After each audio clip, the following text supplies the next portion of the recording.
Reference देने जा रहा हूँ, यानी वो हिंदुस्तानी सहाफत के असली हीरो हैं। उनका शुमार सच्चाई पर मबनी सहाफत का हक अदा करने वाले उन सहाफियों में होता है जिन पर हिंदुस्तान फख्र महसूस करता है। दर हकीकत असली सहाफत इन बहादुर सहाफियों की बदौलत ही जिंदा है। मेरे अजीजों, मेरे प्यारों, गौर से सुनो। हकीकी सहाफत से जिसने वफादारी निभाई, हकीकी सहाफत से जिसने वफादारी निभाई, उसी को कहते हैं राजदीप सरदेसाई। वाह वाह वाह, बहुत खूब। अपने हिंदुस्तान आपने हिंदुस्तान से तालीम हासिल करने के बाद ऑक्सफोर्ड से LLB और मास्टर्स की तालीम हासिल की। ये बिला मुबालगा सहाफत की दुनिया के ऑलराउंडर हैं। इनकी तसनीफ शुदा किताबों में कुछ किताबों का आधा दर्जन जबानों में तर्जुमा हो चुका है। इस बात से इनकी तसनीफात की मकबूलियत का अंदाजा लगाया जा सकता है। ये IPN 18 के बानी एडिटर थे, जिसमें CNN, IBN 7 एंड IBN लोकमत की भी सरपरस्ती करते थे। उससे पहले NDTV 24/7 और NDTV दोनों के मैनेजिंग एडिटर भी थे। आपके हासिल करदा अवार्ड्स में पद्मश्री, बैनुल अक़वामी ब्रॉडकास्टर रामनाथ बेनगे एक्सीलेंस, प्रेम भाटिया अवार्ड। सामीन, इनके अवार्ड्स की फहरिस्त बहुत तवील है। शायद राजदीप साहब को भी खुद अंदाजा नहीं होगा कि वो अब तक कितने अवार्ड्स हासिल कर चुके हैं। कोई अखबार उन्होंने नहीं बख्शा। Times of India, Hindustan times, Dainik Bhaskar वगैरह वगैरह। बात दरअसल ये है कि अगर सही मायनों में इनकी तारीफ करना शुरू कर दूं तो आज की ये शाम सरदेसाई के नाम हो जाएगी। वक्त की कमी के बायस मैं इनका तारुफ उस तरह नहीं करवा सका जिसके ये हकदार हैं। इसके लिए माजरत खा हूं। और वैसे भी इनकी शख्सियत किसी तारीफ की मोहताज नहीं। पूरी दुनिया इन्हें जानती है, पहचानती है। इसलिए आपका ज्यादा वक्त न लेते हुए मैं जनाब राजदीप सरदेसाई साहब से गुजारिश करूंगा, अपने तजुर्बात की रोशनी में अपने कीमती ख्यालात का इजहार फरमाएं। राजदीप साहब की खिदमत में इतना जरूर अर्ज करना चाहूंगा, तेरे कदमों की आहट से जान लेते हैं, तेरे कदमों की आहट से जान लेते हैं, राजदीप सब दूर से तुझे पहचान लेते हैं। वाह वाह वाह वाह, बहुत खूब राजदीप साहब जी, बहुत बहुत शुक्रिया। आपने जिस तरह से मेरा इंट्रोडक्शन किया, मैं क्या कहूँ। मैं नहीं समझता कि पत्रकार कोई हीरो होता है। मैं हमेशा कहता हूँ पत्रकार केवल स्टोरी सुनाता है, स्टोरी खुद नहीं बनता। मैं इस समय पहले नमस्कार, आदाब और गुड इवनिंग सभी जो ऑफिस बेरर्स हैं, अलीगढ़ मुस्लिम यूनिवर्सिटीज के alumni, distinguished guest and friends of the Aligarh Muslim old boys association, सभी दोस्त जो वहाँ हैं और जो इस प्रोग्राम को देख रहे हैं, मैं उनका शुक्रगुजार हूँ कि मैं आप सभी ने मुझे इतना काबिल समझा कि मैं इतने बड़े दिन पर आपके सामने रहूं। So firstly, my thanks for inviting me on this very special occasion of Sir Syed Day. It is indeed a privilege for me to be speaking to all of you. मैं एक बार पहले भी जद्दा आया हूँ 2004 में, courtesy my friend AG Danish, जो आपके भी distinguished alumni है AMU के. I have also visited the AMU campus on a couple of occasions, and I have always been struck by the warmth which has been shown to me. जो आपने जिस तरह से दोस्ती का इजहार किया जब भी मैं गया हूँ वहाँ, जिस तरह से मुझे वहाँ ग्रीट किया गया है, वाकई मैं कभी नहीं भूलूंगा। क्योंकि ये आप जानिए, all of you should be proud. आपको गर्व महसूस होना चाहिए। AMU is one of the finest institutions this country has thrown up, and you probably have the best music, song और एंथम जो भी कहे, जो तराना आपका गाना है। मैंने बीच में उसे कॉलर ट्यून भी बनाया था, but it is a wonderful song.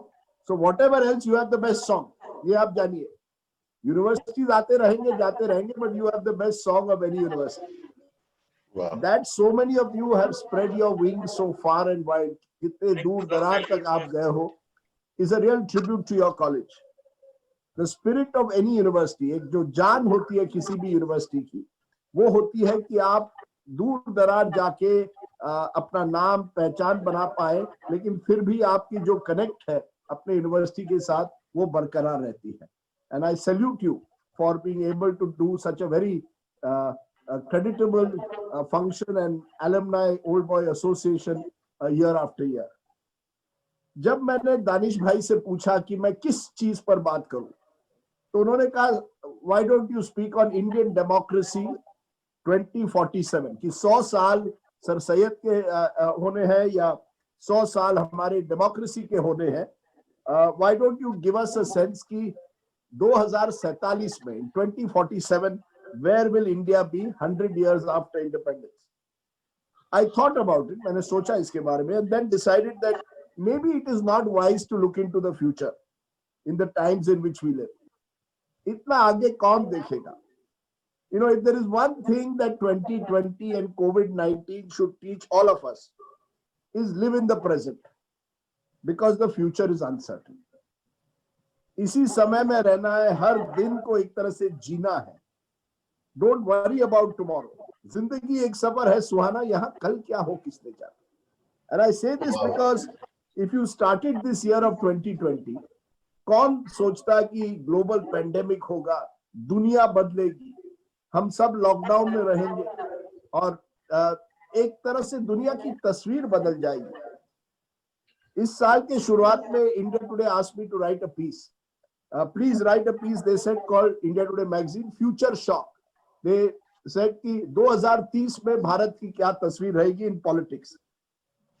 The one thing I did not predict in that article was that just weeks later the country would be in national lockdown. Lakhs of people would be jobless. Millions would have to leave their city and walk to their villages. Thousands would be in hospital. Many would die of coronavirus. So friends, I will not be drawn into any prediction on the future of our democracy. Instead, I will live firmly in the present, and I will talk about the India of today, Aaj ka Bharat, and examine the challenges that we face as a nation and as a people today. I have always maintained, मैंने हमेशा कहा, there is no country like India. No country as diverse, as aspirational, as energetic, as timeless, as exciting, as infuriating, as challenging as India. Let me also say there is no other country in the world I would rather do journalism than in India. This is simply because no 2 days are ever same in this country. किसी भी मुल्क में आप जाओ, no country offers you the kind of diversity that India does. आप London में अगर पत्रकार हैं, जर्नलिस्ट इन लंदन, आप क्या करेंगे?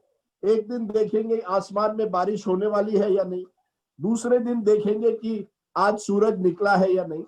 The British are obsessed with the weather because they have nothing else to track at the moment.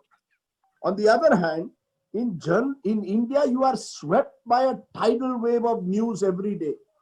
हर दिन कोई नई खबर होती है, हर दिन को something which is maddening, something which is joyful, something which is crazy, at times something which is inspiring. This is a country like no other. We are a subcontinent. We are not just a country. We are a culture, a civilization. And I think that reflects in the way we should approach any discussion on the future of India. लेकिन आज मैं आपके सामने कहूंगा कि पहली बार मुझे एक दुख लगता है. 32 साल 33 साल जर्नलिज्म पत्रकारिता में हो गए, बट पहली बार मुझे नजर आता है कि something has gone wrong with India.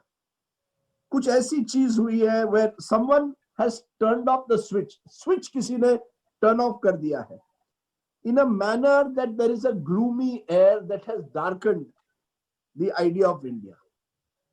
कुछ ना कुछ तो हुआ है. देखिए, as I said, for me India is not a nation state. It is an idea, it is a civilization. It is an idea where people of multiple faiths, Hindu, Muslim, Sikh, Isai, Parsi, Buddhist, can all live in harmony.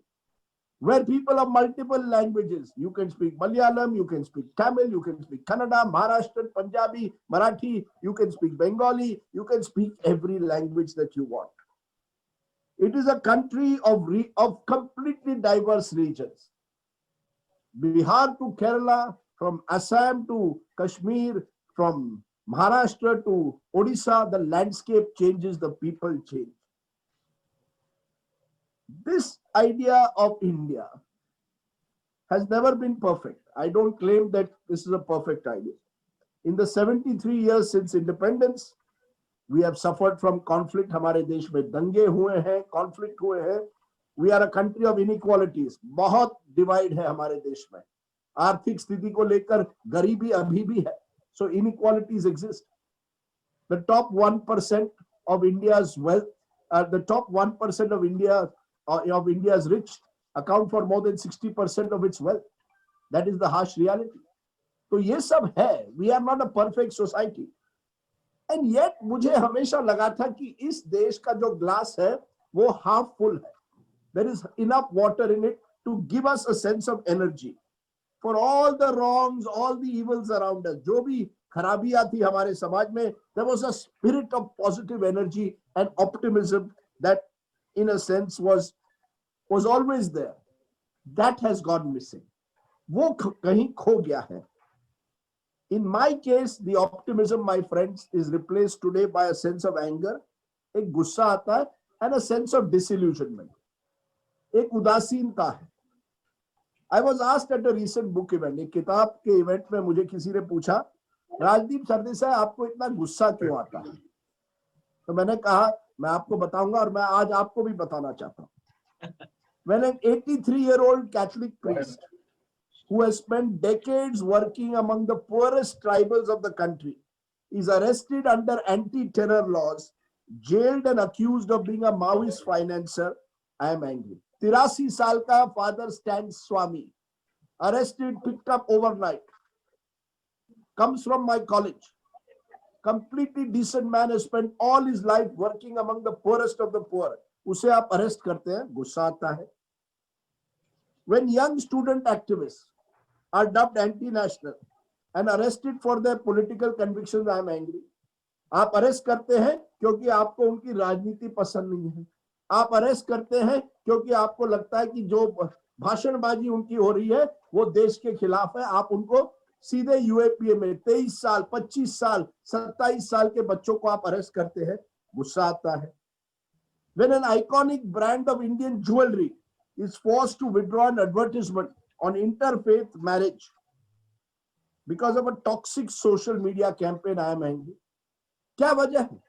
Tanishq ने एक add बनाते हैं which shows a Hindu girl and a Muslim boy getting married.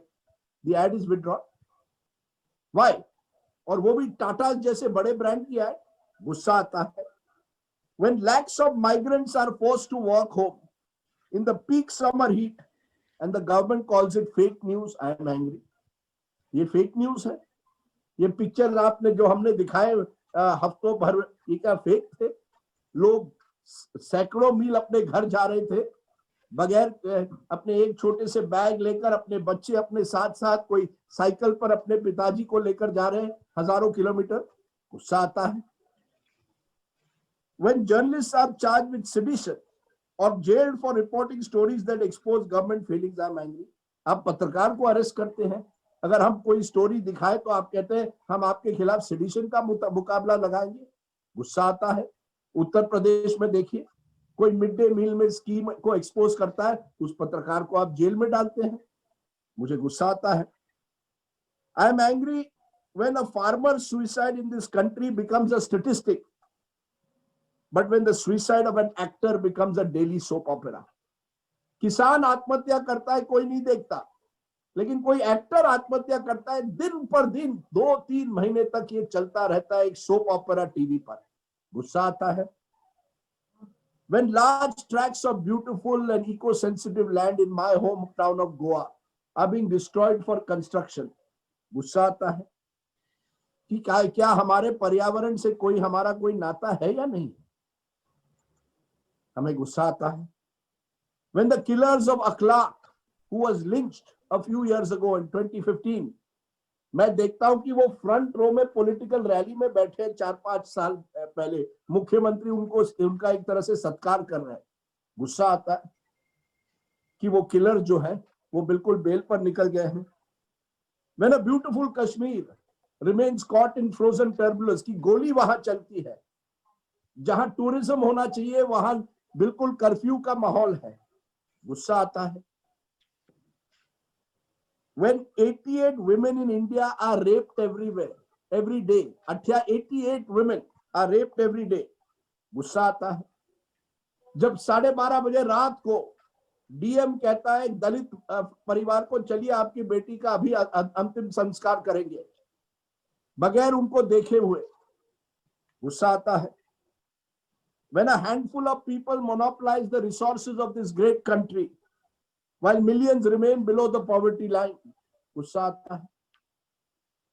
देखिए दोस्तों, गुस्सा आता है क्योंकि मैं एक पॉलिटिकल जर्नलिस्ट हूं और मुझे लगता है कि पॉलिटिकल जर्नलिस्ट का एक हमारी ड्यूटी है कि जो भी पावर में हो, whoever is in power, we must be able to tell truth to power, उन्हें एक सच्चाई का आईना दिखाना। That is the role of a journalist. I see, for example, the systematic destruction today of democratic institutions, of how, for example, parliament in this country can be reduced to a notice board, where the home minister can just swoop into parliament one morning and say, Article 370 is scrapped, Dhara 370 ab khatam. No discussion with stakeholders, one stroke of the pen, a state is broken into 2 union territories. Powerless MPs only sit and watch. Or the courts of the country, which are supposed to provide justice, end up compromising with their constitutional obligations. How else does one explain that when lakhs of migrants left their home after lockdown, the courts chose not to intervene, only to ensure that they were not provided for? Kyun nahi? Why did the courts not stop it and say government's responsibility to ensure that the migrants are protected? Or indeed, when riots took place in Delhi this year, why did the courts not take firm action against the law enforcement agency? कि police क्या कर रही थी? Why did the courts sit over habeas corpus petitions involving so many Kashmiris who were still in jail? Courts are supposed to provide justice, not sit on justice, but deliver justice. What of us in the media, my friends? A vibrant democracy needs a vibrant media that asks questions of those in power, holds them accountable, holds a mirror to their failings. But instead of telling the truth to power, the fact is large sections of the media are doing Surya Namaskar या साष्टांग नमस्कार जो हम महाराष्ट्र में कहते हैं to those in power. हमें हमारे देश के कोर इश्यूज पर रिपोर्टिंग करनी चाहिए, फिर वो इकोनॉमी हो, कोविड हो, चाइना के साथ जो हो रहा है। इंस्टेड हम लोग क्या डिस्कस करते हैं कि कौन से फिल्म स्टार ने कितने ड्रग्स लिए। ये हमारी prime time headline night after night हो जाती है। टीवी न्यूज, वैसे देश की मीडिया केवल एक ही मीडिया नहीं है, मैं तो टीवी न्यूज आजकल बहुत कम देखता हूं वैसे, पर कई ऐसे जर्नलिस्ट है, वेबसाइट्स है जो बहुत अच्छा काम कर रहे हैं। TV news does shape the dominant narrative. देश की जो नैरेटिव है वो टीवी न्यूज अक्सर लोगों के सामने रखती है, और इसी वजह से मुझे दुख होता है कि हमने टीवी न्यूज को तमाशा बनाया, जबकि टीवी न्यूज ने एक तरह से लोगों को इंफॉर्मेशन देनी चाहिए, हम एंटरटेनमेंट का जरिया बना रहे हैं।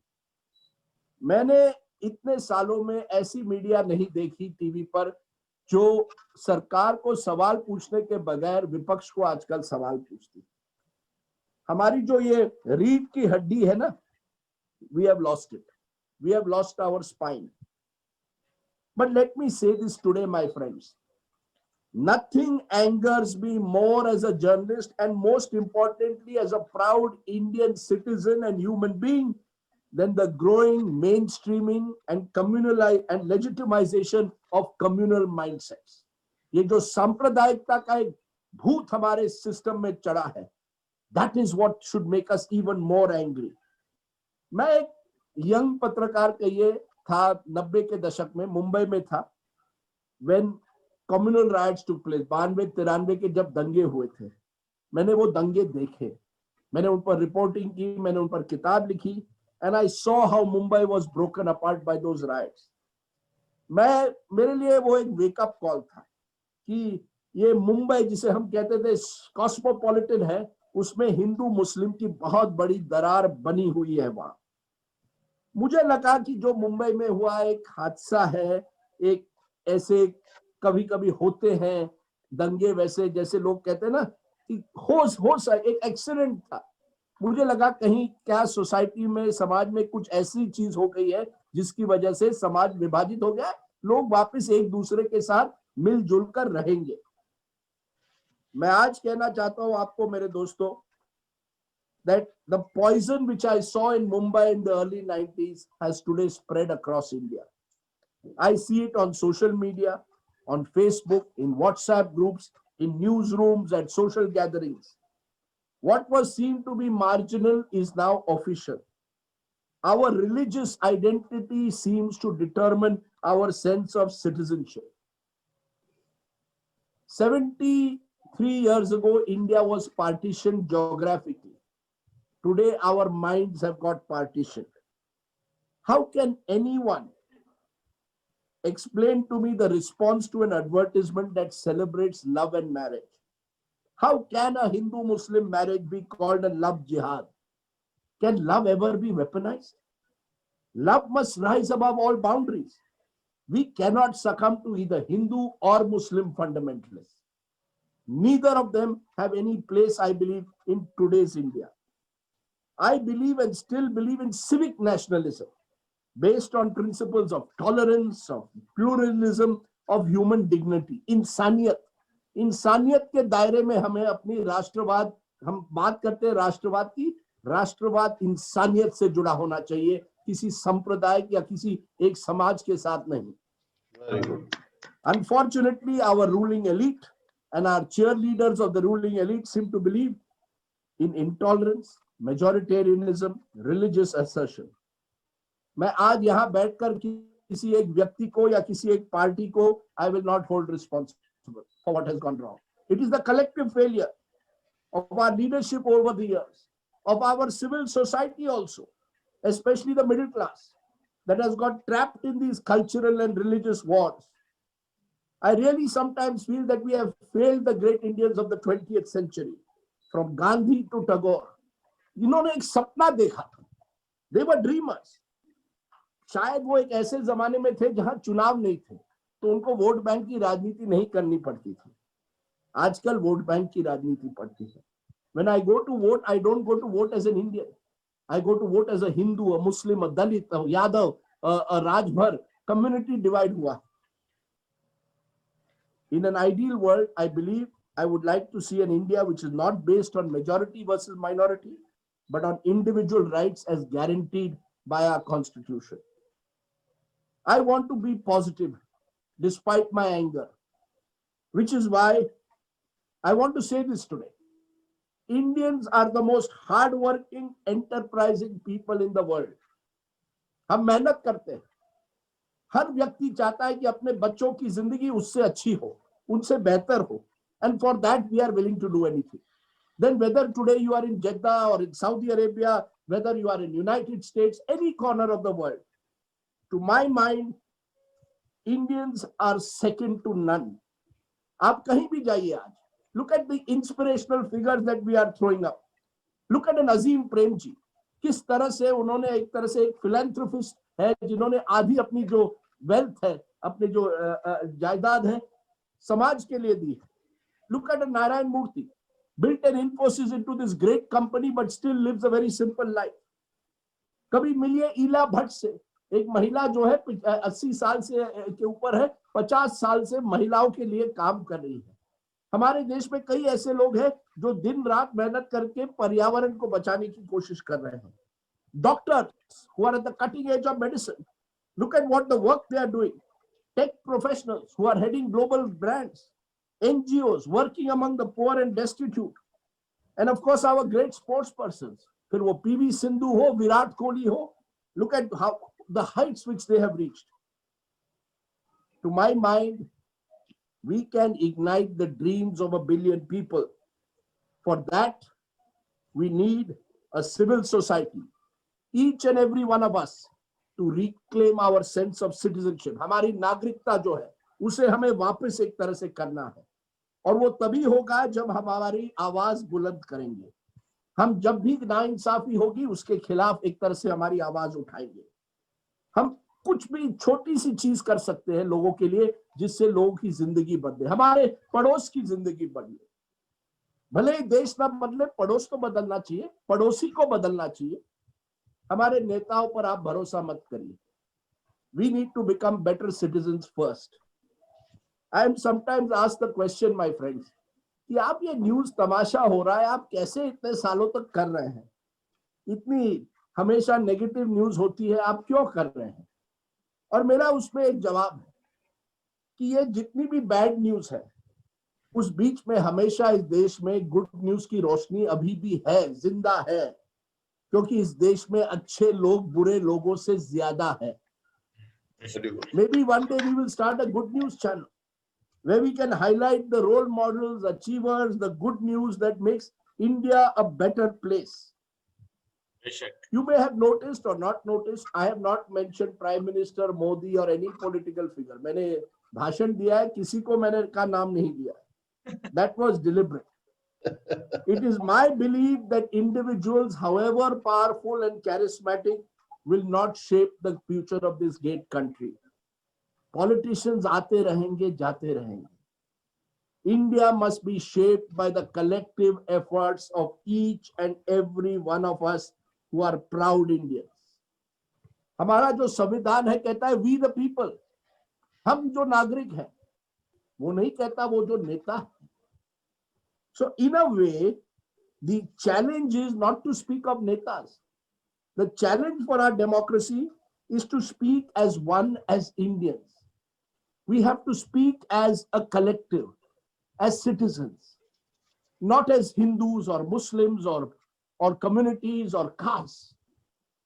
We have to speak as Indians who are committed to our constitutional ideals, the individual rights that are guaranteed. That is what we should be speaking of. Dosto, even in this hour of darkness, I will say, we must rise above those who seek to divide us. लोग हमें बांटना चाहते हैं, उन्हें हम जीतने नहीं देंगे. Let us build a better India together. Let us build a better India which is based, as I said, on the values of citizenship. Jai Hind, Jai Bharat.